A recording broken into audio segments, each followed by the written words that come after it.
John was sitting at the corner desk adjacent to the television, facing me, slouched and smiling.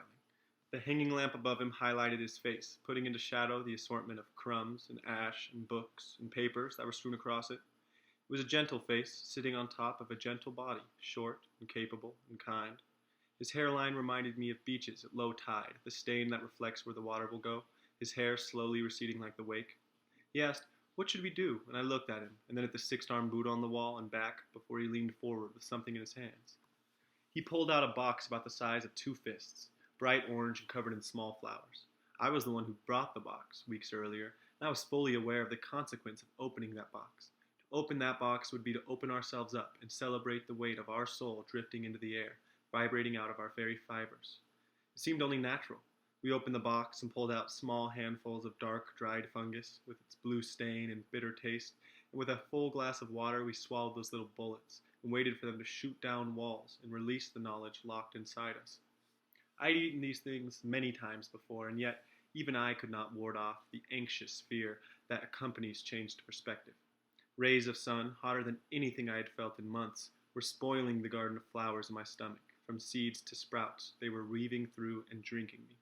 In this first hour, John and I separated, saving social behaviors for a stable setting. In David's back room, I sat at this table with paper and pens, scribbling madly with a surgeon's handwriting. Love, pain, knowledge, control. God, do I love losing my mind? Without hope, despair cannot feed. Positive actions defeat the work of positive minds. Delusion breeds delusion. Ignorance is not strength. To win is to accept defeat. Release your ego. Find your role.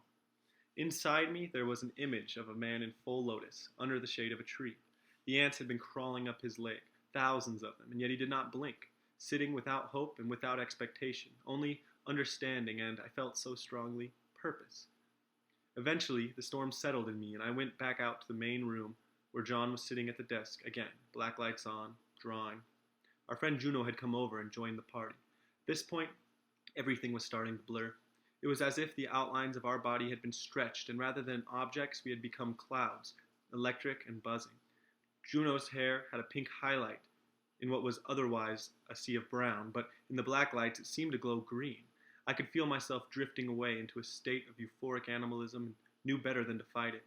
My final moments of comprehension were dominated by the arrival of the last guest, one who we did not expect to arrive. His long, spider-like fingers reached into the box, and I saw that his eyes were bulging out of his face as he shoved a handful of mushrooms into his mouth.